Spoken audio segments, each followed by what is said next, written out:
Well, hello there. I am here with COPE's Domestic Violence Shelter new executive director, the fabulous Renee Garron, and we are going to talk a little bit in the July Community Needs. We're focused on the safety of women. We're focused on not just building your body and building your confidence and supporting one another, and we're definitely not just focusing on self-defense. We're focusing on making sure that you're okay no matter where you're at, no matter what is happening in your life. And I always tell before, when it was Judy Kyle, who was an amazing executive director, she's retired, and now Renee, I wish you didn't have to be here. Yeah. I wish that our domestic violence shelter, which is incredible, was completely unnecessary, and if you would please work your way out of a job. Right. If you said nobody that would be earlier. violent with women, Yep. that would be fantastic.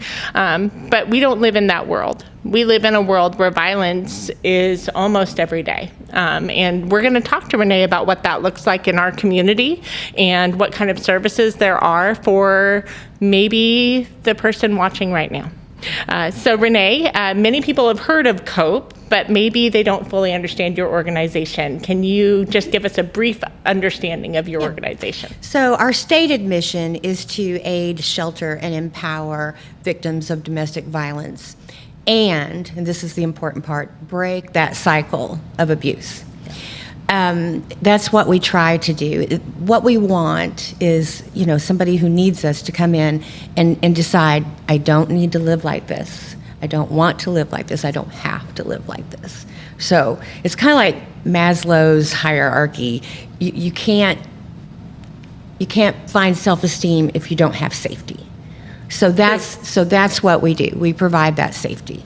Mm-hmm. And we're a shelter that has a lot of security.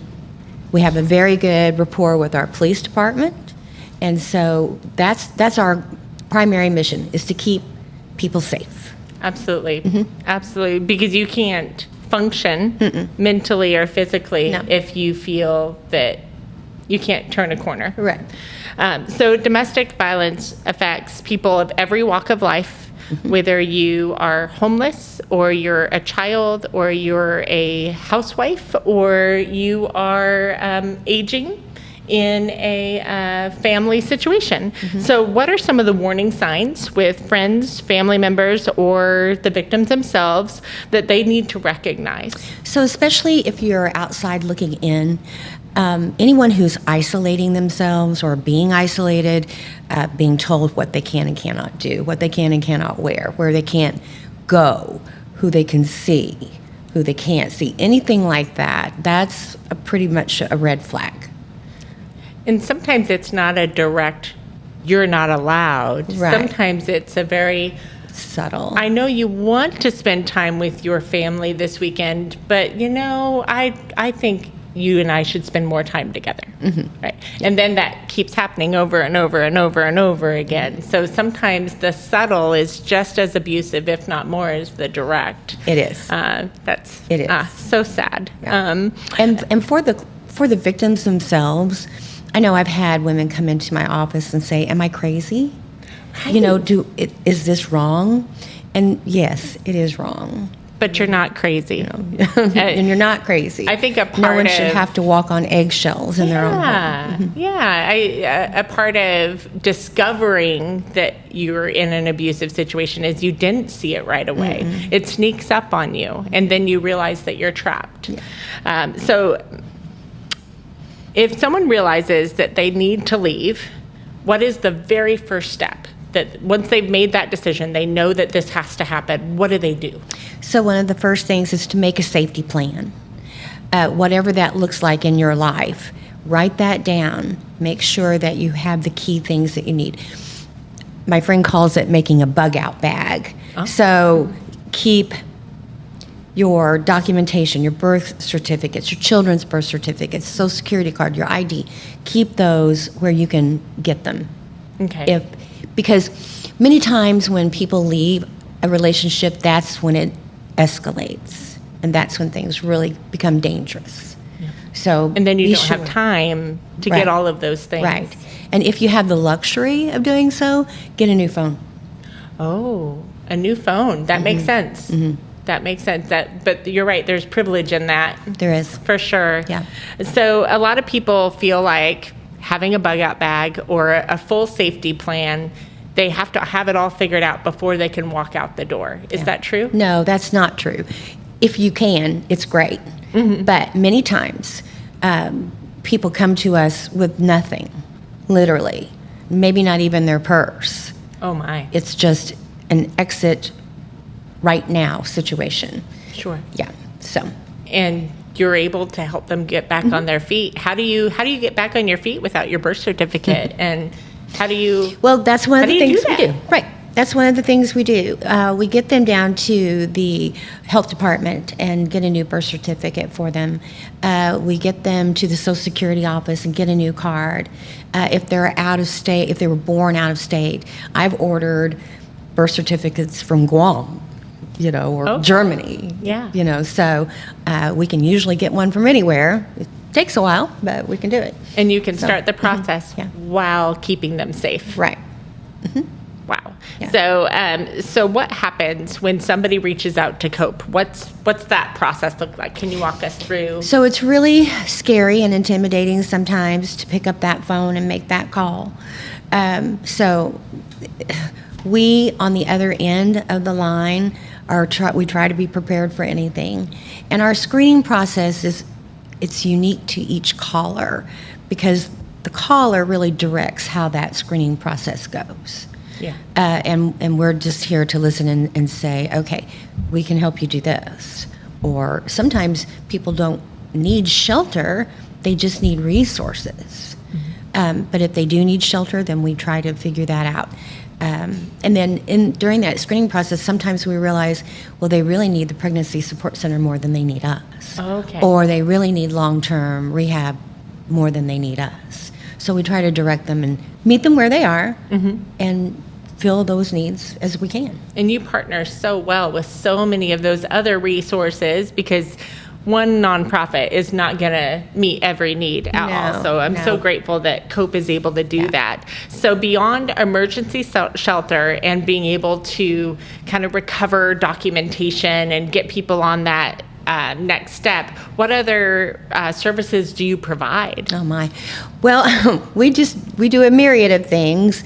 We have an outreach advocate, and she and the rest of our team supports clients after they move out of the shelter. So many times we're able to find housing for people, or help them find housing, I should say, because filling out housing applications, that can be intimidating. And when you're not able to clear your mind, that sort of thing is hard to do.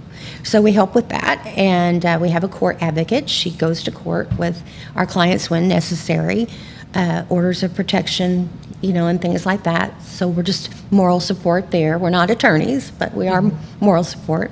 Sometimes people just want transportation back home. They've come to this area maybe against their will, maybe of their free will, but didn't work out.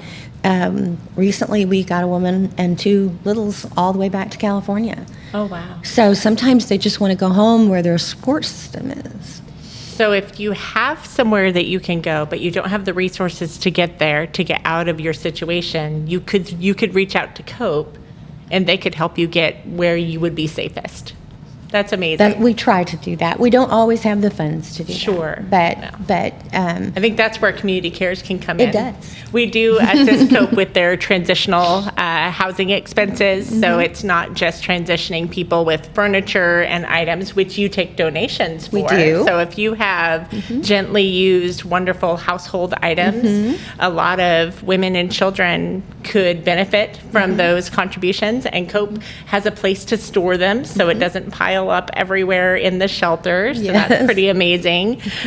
What would you say to someone who is watching today that feels trapped? What would you want them to know right now? That there is hope. And again, nobody deserves to walk on eggshells or look out the window and see somebody coming up their drive and wonder, what's going to happen today? What kind of mood are we going to be in today?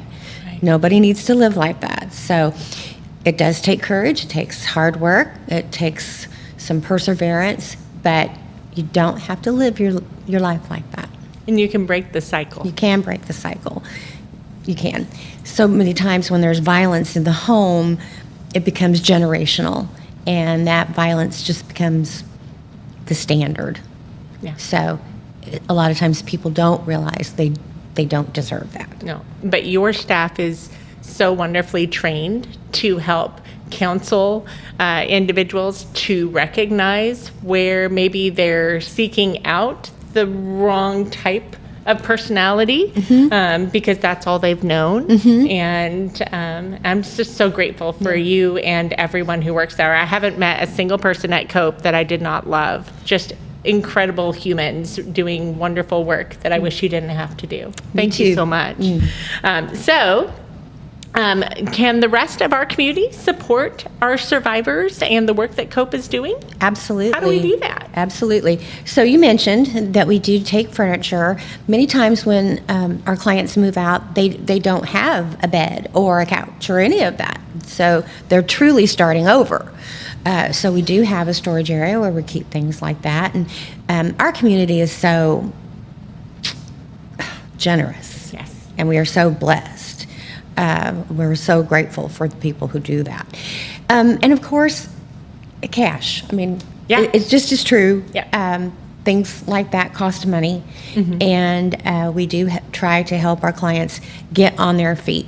One of my favorite stories, and I can't give any identifying information, but we had a client come to us, and she had an addiction problem, and she was aware of it, and she was ready to be done with that. Okay. So we got her into a long-term facility, and that took cash. You know, nothing's free. It's expensive. Yeah, sorry.